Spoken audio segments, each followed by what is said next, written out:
Hello and welcome back to the channel. I'm going to be jumping straight in to part 2 of Grade With Me, where we're going to be working on look development within our project. So let's go ahead and let's jump straight in.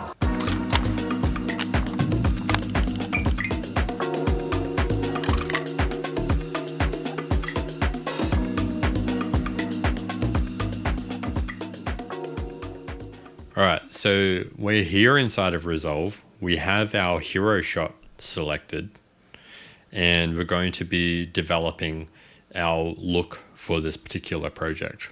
So I thought I was going to come up with 4 different looks for this project. So the first one is going to be just a nice natural sort of look. So we're not going to go too heavy with any sort of contrast or anything.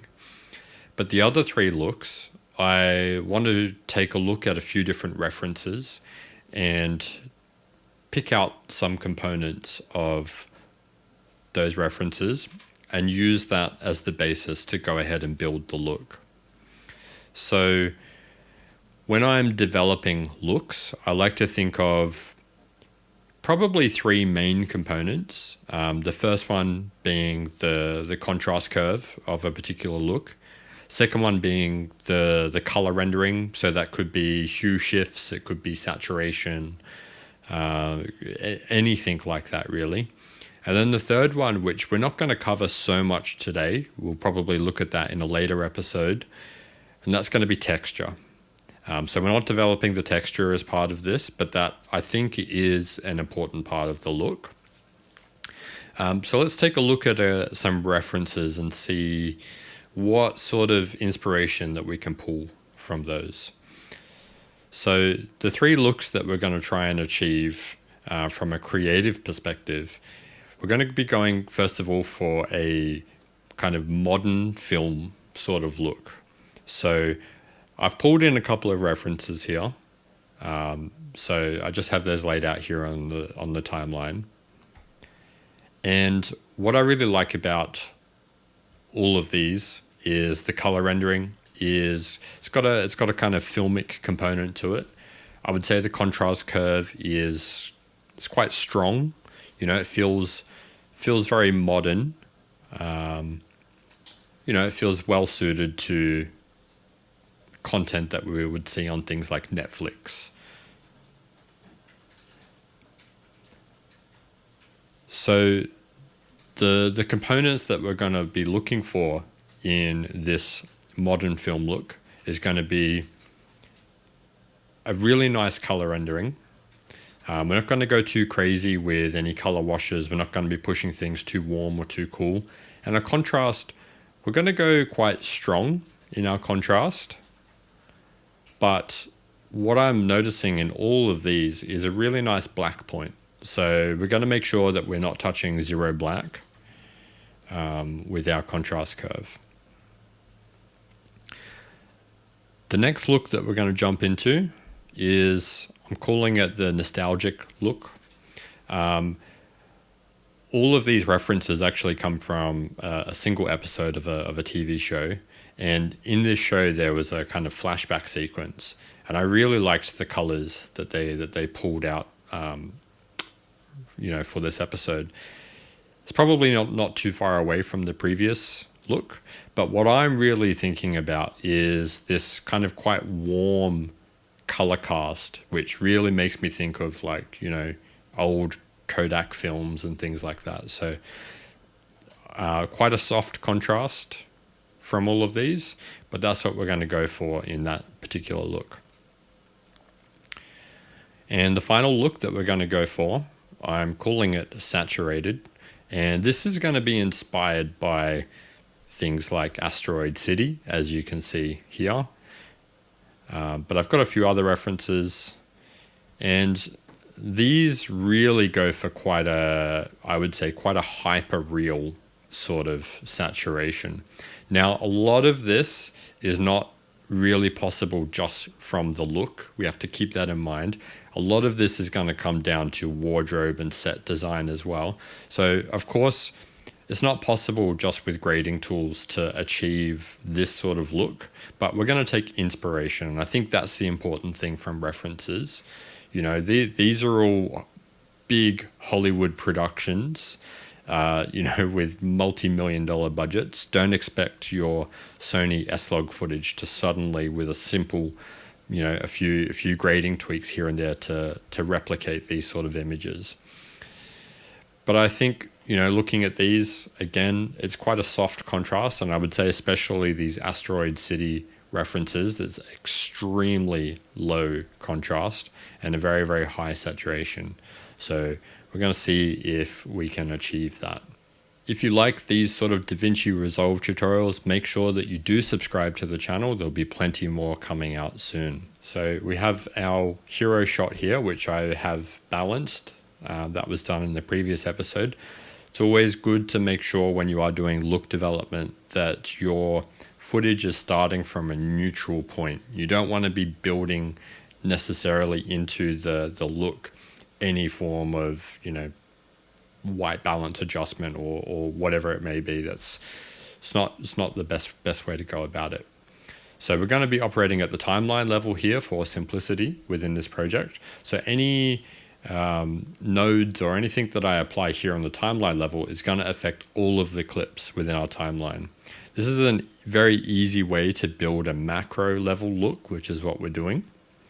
And let's start first of all with our natural look. Now I've already built these, so I'm just going to basically break down the individual looks and show you how they were achieved. So I've got that saved here, so I'll just drag that across, and then we'll see this is our natural look. So to show you how this was constructed, like I said, I tend to think of my looks in a few components. So we have our contrast, as I toggle that on and off here. And that's just achieved with the contrast on the primaries panel. And then I have two color components that I'm pushing here. A little bit of extra saturation. You can see that's pretty subtle as that's applied. And then I've just added just a little bit of density because I love the way that looks on digital footage. And then the final component of this look is our output transform. So for this output transform, I've actually used my slog3.fix LUT, which you can download for free. And that will transform slog3 footage into a really, really good Rec 709 base point. So this is something that I use inside of my cameras all the time. It's a great monitoring LUT, but we can also use it here as part of our look. So these components together help us achieve this natural look. And so for our next look, let's have a look at modern film. And let's just reset this quickly, and I'll just drag this over here. So this one also consists of a similar amount of components. This time I've actually used the curve controls here just to dial in a custom contrast curve. So we can see that just adds a nice amount of contrast in there. And then again, I've dialed in a little bit of density. So I used, in this instance, I used the color slice tool, and I've just dialed that in on a few different vectors there. So, and that's just changing the way our image looks slightly. And so the final component of this look is actually the Kodak 2383 print emulation, which is going on the end here. But we need to make sure that we prepare our footage correctly for that, because if you just apply that on top of slog3 footage, it's not going to give you the result that you're looking for. So this node here is actually a color space transform, which is taking our slog3 footage over into Cineon film log, which is what this slot is expecting. If I turn this off, this is the result that we would actually get if we didn't take this step first. So that's helping give us that really nice film rendering. It's giving us really great contrast, as well as helping our colors as well. And let's reset that one. And let's go and have a look at the next look that we have here, which is our nostalgic look.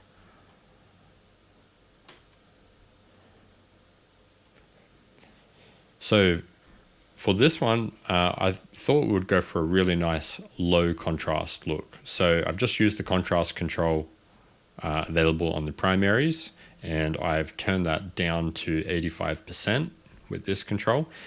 And I also made sure the pivot was set to 0.41, and that's the middle gray point for S-Log3, which means that this look should easily carry over to other shots as well.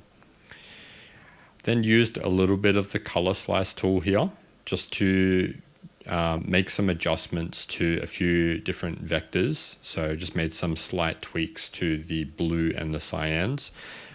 As we move through these clips, blue and cyan is quite a prominent part of these shots.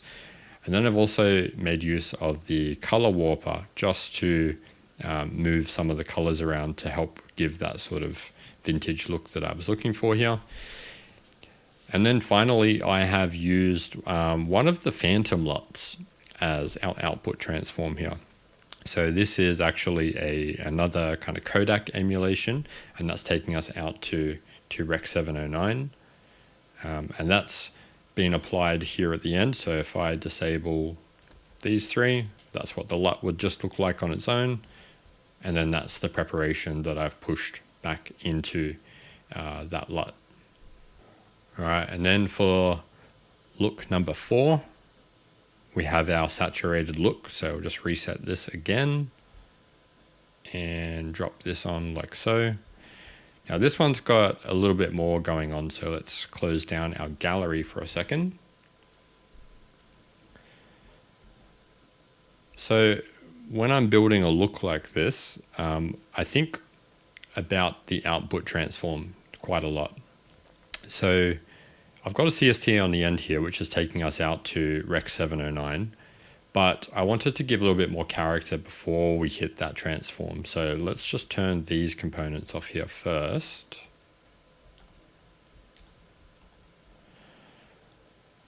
So this transform that we have, that is taking us out to our Rec 709 that we're looking for here. And then in the middle, I've actually got a LUT that I designed for somebody. And this is a DaVinci wide gamut LUT. So it's expecting DaVinci wide gamut and it's outputting DaVinci wide gamut, which is the reason that I have this CST sandwich going on here. And that's taking us from S-Log3 into DaVinci wide gamut. And then on this end, it's taking us out to Rec 709.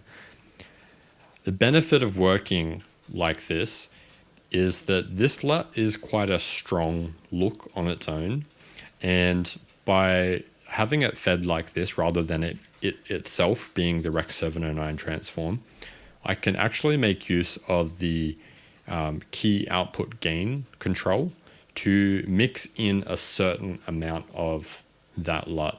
So in this instance, I'm actually only mixing in 80% of this LUT. If I turn it up to 100, or if I turn it right down, so that's actually affecting the colors within the image there. So we'll set this back to 80%.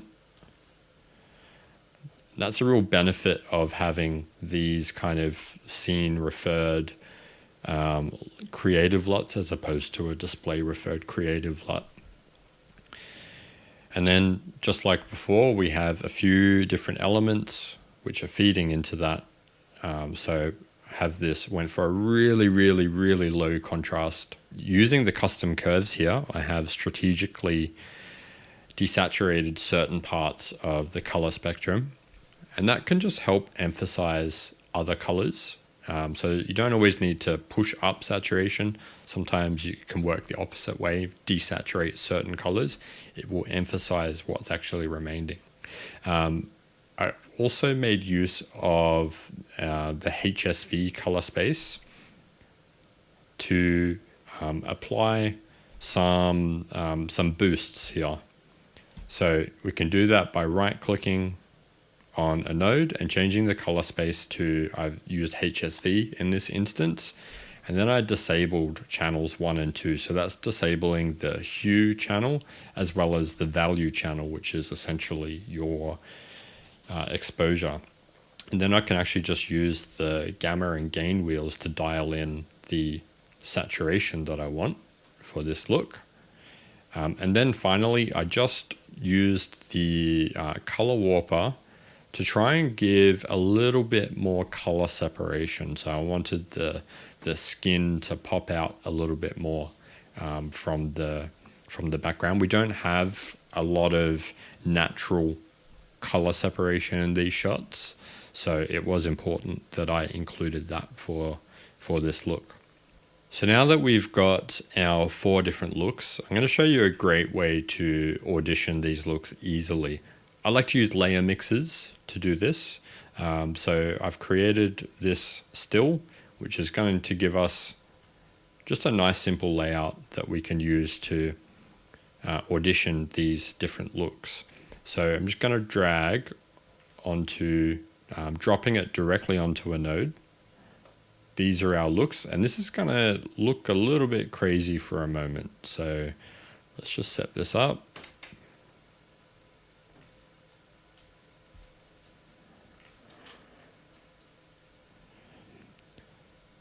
So the way that the layer mixer works in this situation is the bottommost input is the one that's going to carry out to our display. So if we want to, right now we're viewing this, this look at the bottom here. If I disable this node, we'll be viewing this look, and likewise. So this is how I like to compare. This is, for example, our natural rendering. And if we want to compare that directly to the nostalgic look that we built, I can just turn on this node here, and that's going to allow us to quickly preview these different looks. So this is the method that I like to use. You could, of course, just drag the stills straight across as we did, but I just find this a little bit easier to go ahead and preview those looks. So that is our looks built for this particular project. The next step that we're going to do once we have our look in place is we're going to go ahead and we're going to grade the individual clips. So we're going to be performing our per clip adjustments. I think for the purpose of what we're doing here, let's go ahead and work with the modern film look. I think that this is a really nice look. If you're not already subscribed to the channel, make sure that you do so you don't miss the next episode where we will be taking a look at the clip level adjustments.